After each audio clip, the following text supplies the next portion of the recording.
बिस्मिल्लाहिर्रहमानिर्रहीम। अस्सलाम वालेकुम व्यूवर्स, मैं हूं शेफ़ मारिया और आज मैं आप लोगों के लिए बहुत ही मज़ेदार से न्यू स्नैक की रेसिपी लेकर आई हूं। न्यू पोटैटो स्नैक सिखाने जा रही हूं।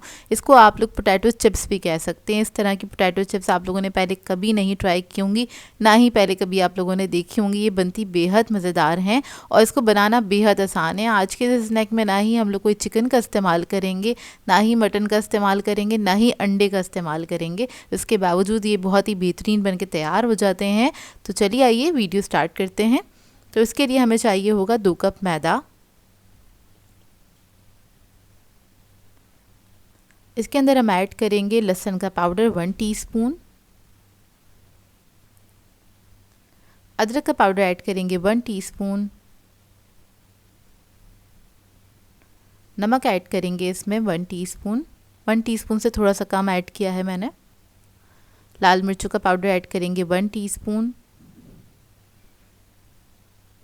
काली मिर्चों का पाउडर ऐड करेंगे 1 टीस्पून।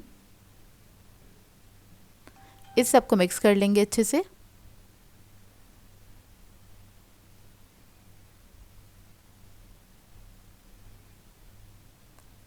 आपने इसको अच्छे से मिक्स करना है और साइड पे रख देना है।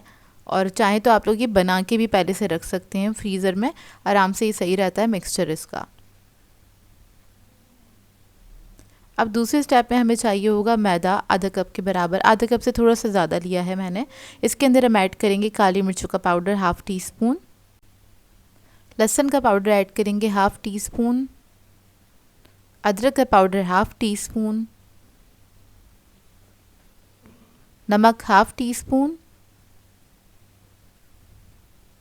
लाल मिर्चों का पाउडर 1/2 टीस्पून। अब इस सबको भी आपने अच्छे से मिक्स कर लेना है। मिक्स करने के बाद क्या करेंगे, इसके अंदर हम थोड़ा थोड़ा सा पानी ऐड करेंगे और इसका एक बैटर बना के तैयार करेंगे, जो कि ना ही बहुत ज़्यादा पतला होगा, ना ही बहुत ज़्यादा थिक होगा। इसको आपने नॉर्मल ही रखना है। तो बस थोड़ा थोड़ा करके पानी ऐड करेंगे। इसके अंदर कोई लम्स नहीं होने चाहिए, इस बात का ख्याल रखिएगा। इसलिए आपने थोड़ा थोड़ा करके ही पानी ऐड करना है। बेसिकली एक स्लरी बना के तैयार कर लेनी है हमने इसकी।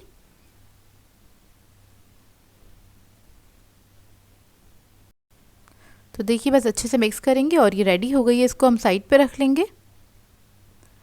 अब इधर आ जाते हैं हम मेन स्टेप पे। तो इसके लिए हमें चाहिए होंगे आलू। तो आलू मैंने लिए थे 3 अदद बड़े साइज़ के और एक मीडियम साइज़ का आलू हैगा। तो ये आपने ले लेना है और इसको हम स्लाइसर की मदद से स्लाइस कर लेंगे। आप लोग चाहें तो नाइफ़ की मदद से भी इसको स्लाइस कर सकते हैं। थोड़ा मोटा रखना है इस तरह से इसको। अब क्या करेंगे, जैसे ही वो स्लाइस हो जाएंगे तो उसको हमने पानी में डाल देना है, नहीं तो वो लाल हो जाएंगे आलू, उसका कलर चेंज होने लगेगा। इस बात का ख्याल रखिएगा।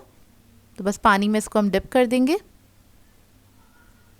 तो अब क्या करेंगे, हम जो हमने पहले मैदे को मिक्स करके रखा था उसके ऊपर आपने इस तरह से हल्का हल्का सा पानी छिड़कना है और उसको मिक्स करना है। बेसिकली इधर हम बना रहे हैं क्रम्स मैदे के, जिसकी वजह से ये जो पोटैटो चिप्स हैं हमारे बहुत ही मज़ेदार और बहुत ही क्रिस्पी बन के तैयार होंगे। तो इस तरह से आपने थोड़ा थोड़ा पानी डालना है और उसको मिक्स करते चले जाना है। इसको आपने क्रम्स की फॉर्म में ले आना है इस तरह से। और क्रम्स जो हैं कोशिश कीजिएगा थोड़े बारीक हों, ज़्यादा मोटे क्रम्स नहीं रखिएगा। तो इस तरीके से आप हाथ से मिक्स करेंगे तो इसके क्रम्स बनने स्टार्ट हो जाएंगे।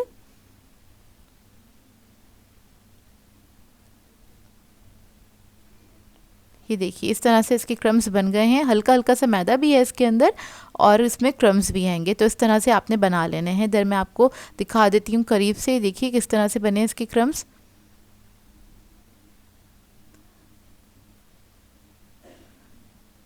तो ये रेडी हो गए हैं। अब क्या करेंगे, एक अदद आलू लेंगे, आलू का पीस लेंगे, उस पर हम सबसे पहले क्रम्स लगाएंगे इस तरह से। उसके बाद जो हमने स्लरी बनाई थी उसमें डिप करेंगे, उसमें से निकालेंगे और दोबारा से क्रम्स लगा लेंगे इस तरह से। तो एक अच्छी सी कोटिंग इसके ऊपर आ जाएगी आलू के ऊपर और क्या कहते हैं ये बहुत ही ज़बरदस्त बन के तैयार होंगे। तो इसी तरीके से जितने भी स्लाइसेस हैं ना उन सबको मैं क्रम्स लगा लूँगी। और इसको लगाने के लिए आपने एक बात का ख्याल रखना है, जितने स्लाइसेस आपने फ्राई करने हैं उतने ही स्लाइसेस आपने रेडी करने हैं। क्योंकि होता क्या है, आलू के ऊपर जैसे कोई मसाला वगैरह लगता है फ़ौरन से वो पानी छोड़ना स्टार्ट कर देता है। तो अगर आप इसको सबको कोटिंग करके रख देंगे तो होगा क्या है, कोटिंग उतरना स्टार्ट हो जाएगी थोड़ी देर बाद। तो बस जितने आपने फ्राई करने हैं उतने ही पीसेस को आपने कोट करना है और ऑयल के अंदर आपने इसको फ्राई कर लेना है। तो ऑयल के अंदर अब हम इसको फ्राई कर लेंगे। तो हॉट ऑयल के अंदर आपने इसको फ्राई करना है। मीडियम हॉट ऑयल रखिएगा क्योंकि आलू हमारे कच्चे हैं, वो अंदर से गलेंगे, पकेंगे। तो आपने बहुत ज़्यादा हाई फ्लेम पे इसको फ्राई नहीं करना है, हल्के हल्के इसको फ्राई करेंगे। इसका फ्राइंग की जो टाइमिंग है तकरीबन 7 से 8 मिनट है। 7 से 8 मिनट में बहुत अच्छे से फ्राई होकर तैयार हो जाते हैं और आलू भी अंदर से गल जाते हैं। तो देखिए इस तरह से फ्लोट होकर ऊपर आ गए हैं और आपको इसको टर्न कर देना है और ये सुपर क्रिस्पी बन के तैयार होते हैं। आप एक बार बनाएंगे ना तो आप पकोड़े समोसे भूल जाएंगे इसके आगे, बहुत ही बेहतरीन बन के तैयार होते हैं। और क्या कहते हैं, इसको एक बार ज़रूर ट्राई कीजिएगा इन रमज़ान में और मुझे अपना फ़ीडबैक ज़रूर दीजिएगा क्योंकि मुझे पता है आप लोगों को बहुत अच्छे लगेंगे ये। तो देखिए जब अच्छा सा कलर आ जाएगा तो इसको निकाल लेंगे। निकालने के बाद आपने इसको किसी भी सॉस के साथ सर्व कर देना है। बहुत ही बेहतरीन बनके तैयार होते हैं, बच्चे बड़े सभी इसको एंजॉय करेंगे। आप लोग चाहें तो इफ्तार पार्टीज़ वगैरह के लिए भी ये वाली रेसिपी बना सकते हैं जो कि बहुत ही बेहतरीन बनती है। तो देखिए दिख रहे हैं ना कितने मज़ेदार से, और ये खाने में भी बेहद मज़ेदार थे। मैं तोड़ के दिखाती हूँ अंदर से इसका लुक।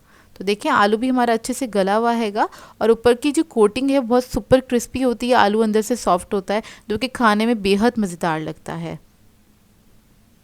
आई होप आपको ये रेसिपी अच्छी लगी हो। सो व्यूवर्स, अगर आप लोगों को मेरी रेसिपीज़ अच्छी लगती हैं तो मेरे चैनल को सब्सक्राइब करें, लाइक करें, कमेंट ज़रूर किया करें, शेयर भी ज़रूर किया करें अपने फ्रेंड्स के साथ, फैमिली के साथ। तो मुझे अपनी दुआओं में याद रखिएगा। अल्लाह हाफ़िज़।